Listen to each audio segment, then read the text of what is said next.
अब हम डिस्कस करने जा रहे हैं रोटेशनल एंड सर्कुलर मोशन का न्यूमेरिकल नंबर 4। न्यूमेरिकल का स्टेटमेंट है the moon revolves around the earth in almost a circle of radius 3,82,400 kilometre and 27.3 days. What is the centrifugal acceleration? Statement का मतलब ये है कि लेट्स सपोज एक moon है, वो मून अर्थ के इर्द गिर्द एक सर्कल में मूव कर रहा है। जिस सर्कल में वो मून अर्थ के इर्द गिर्द रिवॉल्व कर रहा है, मूव कर रहा है, तो उस सर्कल की जो रेडियस है, वो रेडियस क्या है? वो है 3,82,400 किलोमीटर। और इस दौरान जब ये मून यहां से मूव होते होते वापस इसी पॉइंट तक पहुंच जाता है, यानी एक साइकिल, एक रिवॉल्यूशन कंप्लीट कर देता है, तो इस दौरान जो टाइम गुजर जाता है वो क्या है? 27.3 डेज।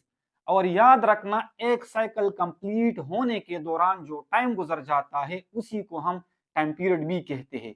यानी ये जो 27.3 डेज है, ये इस मून की टाइम पीरियड भी है।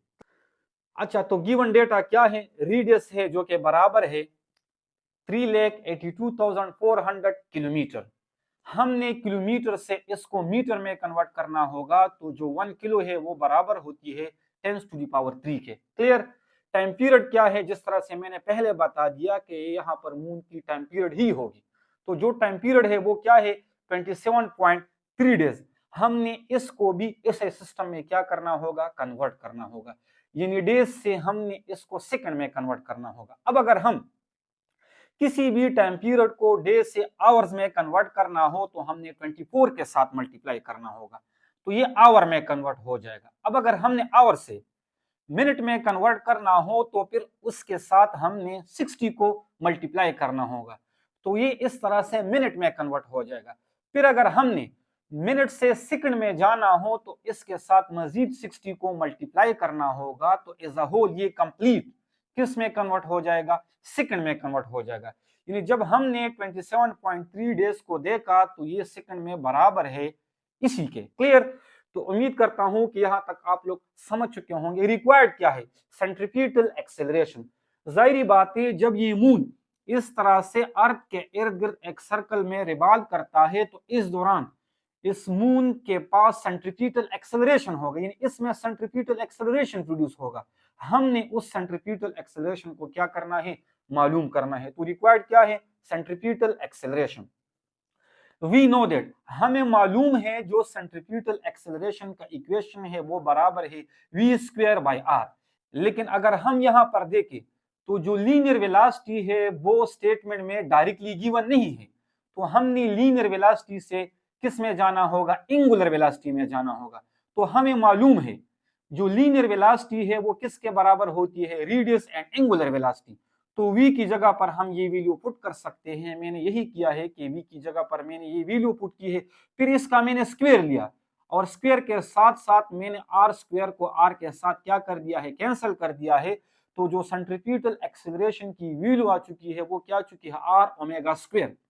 अब अगर हम यहां पर मजीद देखें तो जो ओमेगा स्क्वायर है यानी एंगुलर वेलोसिटी है, इसकी वैल्यू भी स्टेटमेंट में डायरेक्टली गिवन नहीं है।